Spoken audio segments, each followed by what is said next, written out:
Good morning student. आज हम पढ़ने वाले हैं justification of economic planning in India. Bharat में आर्थिक नियोजन का औचित्य। विश्व के प्रत्येक देश में चाहे कोई सी भी अर्थव्यवस्था हो, बिना योजना के कोई भी कार्य संभव नहीं होता है। इसलिए प्रोफेसर रॉबिन्स ने लिखा है कि आधुनिक युग की महान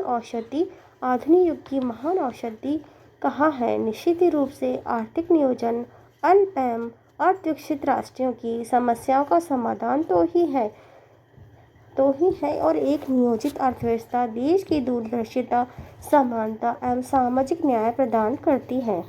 पूंजीवाद के दोष की समाप्ति एवं अधिकतम सामाजिक कल्याण आर्थिक नियोजन की औचित्य सिद्ध करती है। इन्हीं तथ्यों को ध्यान में रखते हुए हम इसके लाभ और महत्व को पढ़ने जा रहे हैं। सबसे पहला है आर्थिक विषमताओं की कमी का होना। आर्थिक नियोजन के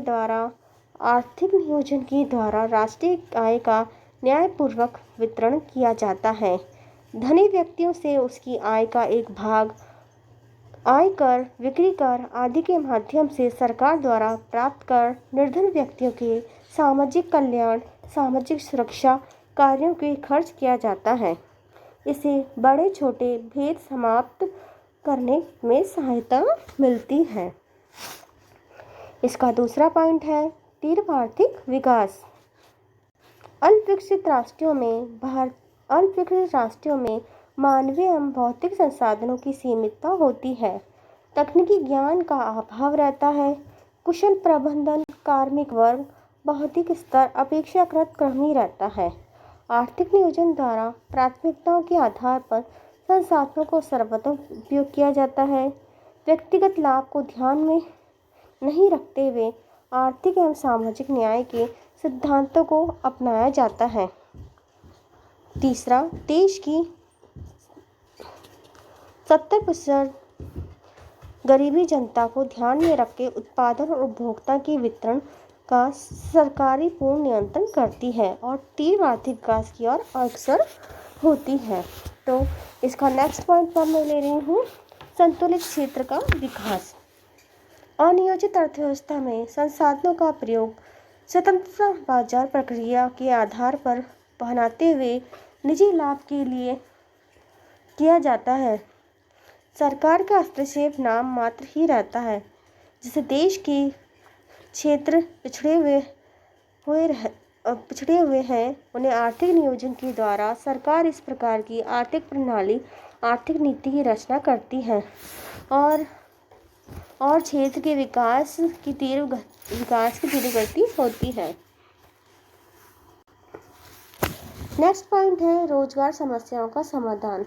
अर्थविकसित देश में पूंजी के अभाव होने के कारण बेरोजगारी की समस्या सदैव बनी रहती है। आर्थिक नियोजन होने से उत्पादन बढ़ता है, प्रति व्यक्ति आय बढ़ती है, तो स्वाभाविक है कि पूंजी निर्माण की दरों में बढ़ने से रोजगार भी नवीन अवसर प्रतिपादित होंगे। नेक्स्ट पॉइंट है उच्च जीवन स्तर को बढ़ावा। आर्थिक नियोजन द्वारा सरकार जनता की मूलभूत आवश्यकता जैसे आवास, सुविधा, शिक्षा, चिकित्सा, जलापूर्ति, मनोरंजन आदि प्राय सुविधा प्रदान करती है। इससे कि नागरिकों की जीवन स्तर ऊंचा उठता है।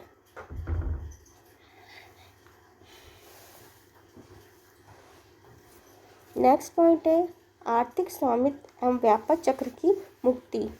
आज विश्व अर्थव्यवस्था में कोई भी राष्ट्रीय अछूता नहीं रह पाया। तेजी, मंदी और अन्य विभिन्न प्रकृति के उतार चढ़ाव अर्थव्यवस्था को पनपने नहीं देते, किंतु एक नियोजित अर्थव्यवस्था इनका प्रतिकूल प्रभाव नहीं पड़ने देती है, जिससे आर्थिक स्वामित्व बना रहता है। नेक्स्ट पॉइंट है इसका सामाजिक शोषण से मुक्ति। आर्थिक नियोजन अर्थव्यवस्था की पूंजीपति वर्ग द्वारा सर्वहार वर्ग का शोषण किया जाता है तथा आज की सुरक्षा की कोई गारंटी नहीं रहती है।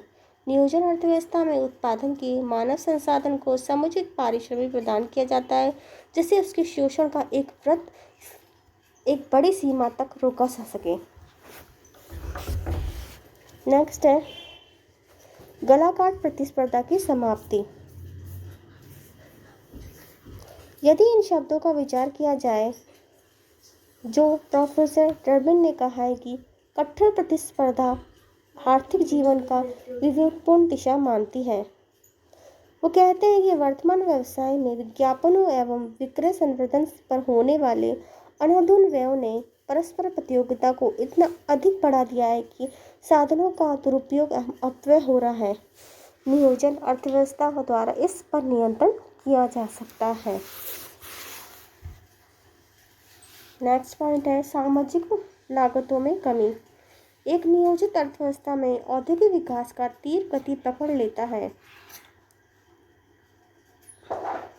औद्योगिक रुग्णता, औद्योगिक दुर्घटना तथा प्रदूषण आदि होने वाले व्यय में कमी आती जाती है तथा सामाजिक सुरक्षा में साधनों में वृद्धि होती रहती है।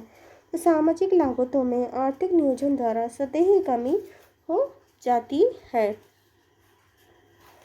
नेक्स्ट पॉइंट है नैतिक उत्थान प्रतिस्पर्धात्मक व्यापार व्यवहार। ये नियोजन अर्थव्यवस्था से ही संभव हो पाता है जहां आय, रोजगार, शिक्षा के स्तर में वृद्धि होने के कारण भ्रष्टाचार, चोरी, अन्य प्रकार के सामाजिक बुराइयां पर नियंत्रण किया जा सकता है। तो दूसरी ओर अनुचित संग्रहण,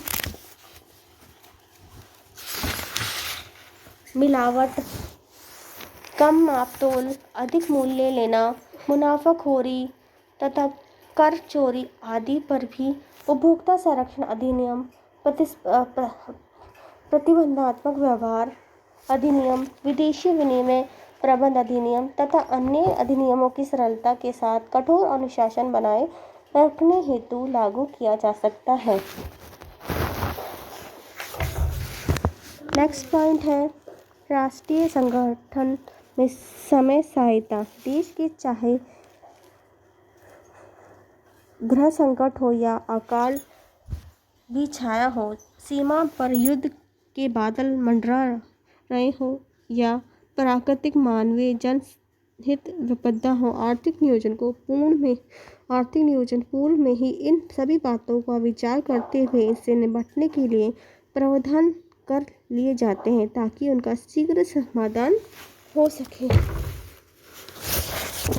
जैसे कि आज हम इस कोरोना काल में जिस समय से गुजर रहे हैं वो हमारे देश के लिए एक बहुत ही बड़ा संकट है। तो इस संकट से उभरने के लिए सरकार अपने सभी प्रयास कर रही है, वैक्सीन लेकर आ रही है, सभी को सुरक्षा प्रदान कर रही है। तो राष्ट्रीय संकट के समय जो सहायता सरकार करती है वो हमारे लिए बहुत ही ज़्यादा ज़रूरी होती है। नेक्स्ट है 12वां पॉइंट विश्व राष्ट्रीय प्रौद्योगिक परिवर्तन। एक सुदृढ़ नियोजन अर्थव्यवस्था है जैसे विवेकीकरण, विशिष्टियम, वैज्ञानिक प्रबंधन, साइबर वर्ल्ड में हो रहे नित्य नवीन परिवर्तनों को भी ध्यान में रखा जाता है जिससे एक देश अंतर्राष्ट्रीय अर्थव्यवस्था में अपना महत्वपूर्ण स्थान बना सकते हैं। उपयुक्त तथ्यों से ये निष्कर्ष निकलता है कि हम जितने भी हमने आज 12 पॉइंट पढ़े हैं इसके जस्टिफिकेशन ऑफ इकोनॉमिक प्लानिंग की हमने आज 12 पॉइंट यहाँ पर पढ़े हैं बच्चों। तो इन 12 पॉइंटों के जो निष्कर्ष निकल के आ रहा है वो ये कहता है कि भारत जैसे विकसित राष्ट्र को आर्थिक नियोजन से एक बहुत बड़ा लाभ प्राप्त हुआ है। वृहत स्तरीय पूंजी विनियोजन के द्वारा देश की परियोजना को पूर्ण किया जाना, अर्थव्यवस्था में नियंत्रण, संचार प्रणाली एवं सूचना तंत्र के द्वारा विश्व स्तरीय व्यापार संयोजनों को अपनाते हुए अंतर्राष्ट्रीय बाजार में बनाए रखना इत्यादि आर्थिक नियोजन से ही संभव हो सकता है। तो आर्थिक नियोजन हमारे देश के लिए बहुत ही इम्पोर्टेंट रोल निभाता है जो राष्ट्र के लिए बहुत ही ज़रूरी है। हमारा इससे औचित्य सिद्ध होता है आर्थिक नियोजन से। इन सब पॉइंटों को हमने जो पढ़ा है। आज के लिए इतना ही बच्चों, धन्यवाद।